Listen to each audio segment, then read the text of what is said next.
ಎಲ್ಲರೂ ಹೇಗಿದ್ದೀರಾ? ಎಲ್ರಿಗೂ ನಮಸ್ಕಾರ. ಗಾಯತ್ರಿ ಹಾಸನ್ ಚಾನಲ್ಗೆ ಸ್ವಾಗತ.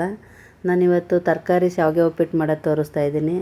ತರಕಾರಿ ಹಾಕ್ತಾನೆ ಪ್ಲೇನ್ ಶಾವಿಗೆ ಉಪ್ಪಿಟ್ಟು ನಾನು ಹಾಕಿದ್ದೀನಿ ಒಂದು ವಿಡಿಯೋನ. ಇದು ತರಕಾರಿ ಹಾಕ್ಬಿಟ್ಟು ಮಾಡ್ತಾಯಿದ್ದೀನಿ. ನೋಡಿ ಇದು ಹೇಗೆ ಬರುತ್ತೆ ಅಂತ ನೀವು ಟ್ರೈ ಮಾಡಿ. ತರಕಾರಿ ಶಾವಿಗೆ ಉಪ್ಪಿಟ್ಟು ಮಕ್ಕಳಿಗಂತೂ ತುಂಬ ಇಷ್ಟ ಆಗುತ್ತೆ, ದೊಡ್ಡವ್ರಿಗೂ ಇಷ್ಟ ಆಗುತ್ತೆ. ಇದು ನೀವು ಮರಿದಾನೆ ಟ್ರೈ ಮಾಡಿ ಫ್ರೆಂಡ್ಸ್. ಅದಕ್ಕೂ ಮುಂಚೆ ಯಾರಾದರೂ ನಮ್ಮ ಚಾನಲ್ ಹೊಸ್ದಾಗಿ ನೋಡ್ತಾ ಇರೋದಿದ್ರೆ ನಮ್ಮ ಚಾನಲ್ನ ಸಬ್ಸ್ಕ್ರೈಬ್ ಮಾಡಿ, ಶೇರ್ ಮಾಡಿ, ಲೈಕ್ ಮಾಡಿ ಫ್ರೆಂಡ್ಸ್. ಬನ್ನಿ ಫ್ರೆಂಡ್ಸ್, ಇವಾಗ ನಾನು ಶಾವಿಗೆ ಉಪ್ಪಿಟ್ಟು ಮಾಡಲಿಕ್ಕೆ ಒಂದು ಬೌಲಲ್ಲಿ ಶಾವಿಗೆ ತಗೊಂಡಿದ್ದೀನಿ. ಶಾವಿಗೆ ಹುರಿದಿಲ್ಲ, ಹಾಗೆ ತಗೊಂಡಿದ್ದೀನಿ. ಇದು ಕುರಿಬಾರ್ದು ಶಾವಿಗೆ ಉಪ್ಪಿಟ್ಟಿಗೆ. ನೋಡಿ, ಒಂದು ಕಡೆ ನಾನು ನೀರು ಇಟ್ಕೊಂಡಿದ್ದೀನಿ ಒಂದು ಪಾತ್ರೆಯಲ್ಲಿ. ನೋಡಿ, ನೀರು ಕುದೀತಾ ಇದೆ. ಅದಕ್ಕೆ 1-2 ಸ್ಪೂನು ಎಣ್ಣೆ ಹಾಕ್ತೀನಿ ನಾನು. ನೋಡಿ, ಎಣ್ಣೆ ಹಾಕಿದ್ದೀನಿ. ಅದಕ್ಕೇ ನಾನು ಶಾವಿಗೆ ಇಟ್ಕೊಂಡಿದ್ನಲ್ಲ ಒಂದು ಬೌಲಲ್ಲಿ, ಅದನ್ನು ಹಾಕ್ತಾಯಿದ್ದೀನಿ. ಶಾವಿಗೆನ ನೀರಲ್ಲೇ ಬೇಯಿಸ್ಕೊಳ್ಳೋಣ, ಆಮೇಲೆ ಬೇಯಲ್ಲ ಒಗ್ಗರಣೆಯಲ್ಲಿ. ನೋಡಿ, ಶಾವಿಗೆ ಚೆನ್ನಾಗಿ ಬೇಯೋವರೆಗೂ ಬೇಯಿಸ್ಕೊಳ್ಳೋಣ ಇದನ್ನು.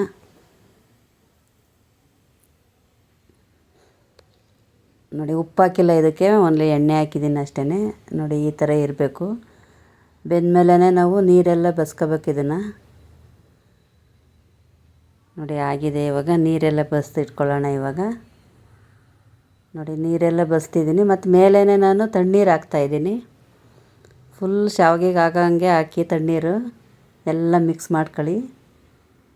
ಬಿಸಿ ಎಲ್ಲ ಹೋಗಿ ತಣ್ಣಗಾಗಬೇಕದು, ಅವಾಗ ಪುಡಿ ಪುಡಿಯಾಗಿ ಬರುತ್ತೆ ಶಾವಿಗೆ, ಅಂಟಲ್ಲ. ನೋಡಿ, ನೀರೆಲ್ಲ ಸೋಸ್ಕೊಂಡಿದ್ದೀನಿ. ಶಾವಿಗೆ ಅಂತೂ ತುಂಬ ಚೆನ್ನಾಗಿ ಬಂದಿದೆ. ಒಂದು ಕಡೆ ಒಂದು ಬಾಣಲಿ ಇಟ್ಟಿದ್ದೀನಿ. ನೋಡಿ, ಇವಾಗ ಎಣ್ಣೆ ಹಾಕ್ತಾಯಿದ್ದೀನಿ. ಒಂದು 4 ಸ್ಪೂನ್ ಎಣ್ಣೆ ಹಾಕ್ತೀನಿ. ನಾನು ಎಷ್ಟು ಶಾವಿಗೆ ತಗೊಂಡಿದ್ದೆ, ಒಂದು 600 ಗ್ರಾಮ್ ಅಷ್ಟಿತ್ತು ಶಾವಿಗೆ.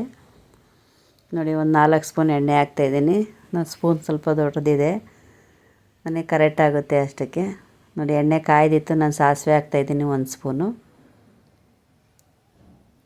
ನೋಡಿ, 1 ಕ್ಯಾರೆಟು ಚಿಕ್ಕ ಚಿಕ್ಕದಾಗಿ ಕಟ್ ಮಾಡಿ ಇಟ್ಕೊಂಡಿದ್ದೆ, ಎಣ್ಣೆಗೆ ಹಾಕ್ತಾಯಿದ್ದೀನಿ.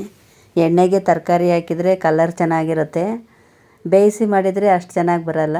ನೋಡಿ, ಬೀನ್ಸು ಹಾಕ್ತಾಯಿದ್ದೀನಿ. 1 ಬೌಲ್ ಬೀನ್ಸ್ ಕಟ್ ಮಾಡಿ ಇಟ್ಕೊಂಡಿದ್ದೆ. ಇದಕ್ಕೆ ಬಟಾಣಿ ಹಾಕ್ತಾಯಿದ್ದೀನಿ, ಹಸಿ ಬಟಾಣಿ. ನೋಡಿ, ಒಗ್ಗರಣೆಗೆ ಹಾಕಿಲ್ಲ ಅಂದರೆ ಒಂದು ಪಾತ್ರೆಯಲ್ಲಿ ನೀರು ಇಟ್ಬಿಟ್ಟು ಸ್ವಲ್ಪ ಹೊತ್ತು ಬೇಯಿಸ್ಕೊಳ್ಳಿ, ಒಂದು 10 ನಿಮಿಷ, ಸರಿಯಾಗಿಬಿಡುತ್ತೆ ಆವಾಗ. ನೋಡಿ, ಎಲ್ಲ ಮಿಕ್ಸ್ ಮಾಡೋಣ ಇವಾಗ. ಇದಕ್ಕೆ ತರಕಾರಿಗೆ ಆಗೋವಷ್ಟು ಸ್ವಲ್ಪನೇ ಉಪ್ಪು ಹಾಕ್ತೀನಿ ನಾನು.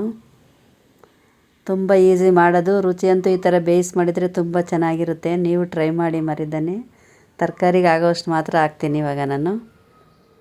ನೋಡಿ, ಆಗಿದೆ, ಸ್ವಲ್ಪ ಬೆಂದಿದೆ ತರಕಾರಿ. ಈಗ ಅದ್ರ ಜೊತೆ ಈರುಳ್ಳಿ ಹಾಕ್ತಾಯಿದ್ದೀನಿ. ಒಂದು ಮೀಡಿಯಮ್ ಸೈಜ್ ಈರುಳ್ಳಿ ಹಾಕಿದ್ದೀನಿ.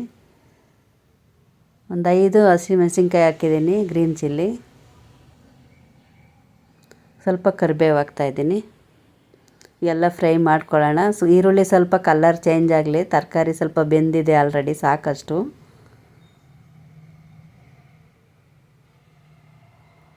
ನೋಡಿ, ರೆಡಿ ಆಗಿದೆ ಇವಾಗ. ತರಕಾರಿ ಎಲ್ಲ ಬೆಂದಿದೆ. ಕಲರ್ ನೋಡಿ ಹೇಗಿರುತ್ತೆ ಹಾಗೆ ಇರುತ್ತೆ, ಕಲರ್ ಚೇಂಜ್ ಆಗಲ್ಲ ಎಣ್ಣೆಗೆ ಹಾಕಿದರೆ. ನೋಡಿ, ಎಲ್ಲ ಬೆಂದಿದೆ, ಸಾಕು ಇಷ್ಟು ಬೆಂದರೆ. ತುಂಬ ಮೆತ್ತಗೆ ಬೇಯಿಸೋಕೆ ಹೋಗ್ಬೇಡಿ, ಸ್ವಲ್ಪ ಕರಿಯಾಗೇ ಇರಲಿ. ಕರಕರ ಅಂತಿರಬೇಕು ತರಕಾರಿ, ಆವಾಗ ಚೆನ್ನಾಗಿರುತ್ತೆ. ನೋಡಿ, ಇವಾಗ ಶಾವಿಗೆನ ನಾನು ಬೇಯಿಸಿ ತಣ್ಣೀರಲ್ಲಿ ಹಾಕಿಟ್ಟಿದ್ನಲ್ಲ, ಅದನ್ನು ತಗೊಳ್ತಾ ಇದ್ದೀನಿ. ನೋಡಿ, ಎಷ್ಟು ಪುಡಿ ಪುಡಿ ಆಗಿದೆ ಅಂತ. ತಣ್ಣೀರು ಮಿಕ್ಸ್ ಮಾಡಿಬಿಡ್ಬೇಕು ಆವಾಗಲೇ, ಬಿಸಿನೀರೆಲ್ಲ ಬಸ್ದ ಮೇಲೆ. ನೋಡಿ, ತುಂಬ ಚೆನ್ನಾಗಿ ಬರುತ್ತೆ. ಹೀಗೇ ಮದುವೆ ಮನೆಗಳೆಲ್ಲ ಮಾಡೋದು, ಹೀಗೇ ರೆಸ್ಟೋರೆಂಟಲ್ಲಿ, ಹೋಟೆಲಲ್ಲೆಲ್ಲ ಹೀಗೆ ಮಾಡೋದು. ನೋಡಿ, ಮೇಲೆ ರುಚಿಗೆ ತಕ್ಕಷ್ಟು ಉಪ್ಪು ಹಾಕಿದ್ದೀನಿ ನಾನು.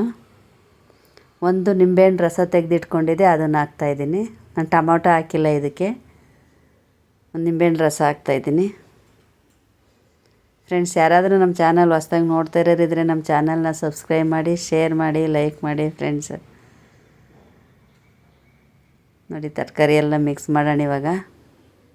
ಸ್ವಲ್ಪ ಬಿಸಿ ಆಗಲಿ, ಒಂದು 2-3 ನಿಮಿಷ ಹಾಗೇ ಬಿಸಿ ಮಾಡೋಣ ಇದನ್ನು. ನೋಡಿ, ತುಂಬ ಕಲರ್ಫುಲ್ಲಾಗಿ ಕಾಣಿಸ್ತಾ ಇದೆ ಶಾವಿಗೆ ಉಪ್ಪಿಟ್ಟು. ಮರಿದಾನೆ ಮಾಡ್ಕೊಳ್ಳಿ. ನೋಡಿ, ಮಕ್ಕಳಿಗೆ ಸ್ಕೂಲಿಗೆ ಬಾಕ್ಸಿಗೂ ಹಾಕ್ಬೋದು. ಈ ಥರ ಮಾಡಿದರೆ ತಿನ್ಕೊಂಬರ್ತಾರೆ. ಹುರಿದು ಮಾಡಿದರೆ ಅಷ್ಟು ರುಚಿ ಇರೋಲ್ಲ, ಈ ಥರ ಬೇಯಿಸಿ ಮಾಡಿದ್ರಂತೂ ತುಂಬ ಚೆನ್ನಾಗಿರುತ್ತೆ. ನೋಡಿ ಫ್ರೆಂಡ್, ಎಷ್ಟು ಚೆನ್ನಾಗಿ ಬಂದಿದೆ ಅಂತ ಶಾವಿಗೆ ಉಪ್ಪಿಟ್ಟು. ಇವಾಗ ಎಲ್ಲ ರೆಡಿಯಾಗಿದೆ. ಇವಾಗ ಮೇಲೆ ಸ್ವಲ್ಪ ನಾನು ಕೊತ್ತಂಬರಿ ಸೊಪ್ಪು ಹಾಕ್ತೀನಿ ಗಾರ್ನಿಷಿಗೋಸ್ಕರ. ಇನ್ನೂ ಕಲರ್ಫುಲ್ಲಾಗಿ ಕಾಣುತ್ತೆ ನೋಡಿ ಕೊತ್ತಂಬರಿ ಹಾಕಿದ್ಮೇಲೆ. ನೋಡಿ ಇವಾಗ ಎಲ್ಲ ಮಿಕ್ಸ್ ಮಾಡಿಬಿಟ್ಟು ನಾನು ಒಂದು ಬೌಲಿಗೆ ಸರ್ವ್ ಮಾಡ್ಕೊಳ್ತೀನಿ. ಇವಾಗ ತುಂಬ ಈಸಿ ಇದೆ, ಮಾಡ್ಕೊಳ್ಳಿ ಫ್ರೆಂಡ್ಸು. ಶಾವಿಗೆ ಉಪ್ಪಿಟ್ಟು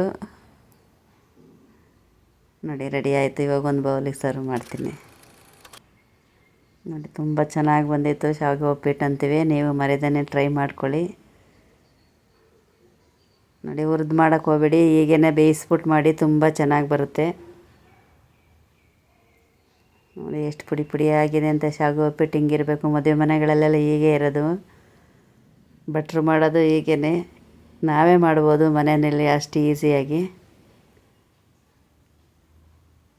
ನೋಡಿ ಫ್ರೆಂಡ್ಸ್ ಎಷ್ಟು ಕಲರ್ಫುಲ್ಲಾಗಿದೆ ಅಂತ. ನೀವು ಮಾಡ್ಕೊಳ್ಳಿ ಮರಿದೇನೆ ಫ್ರೆಂಡ್ಸ್ ಶಾವಿಗೆ ಉಪ್ಪಿಟ್ಟು.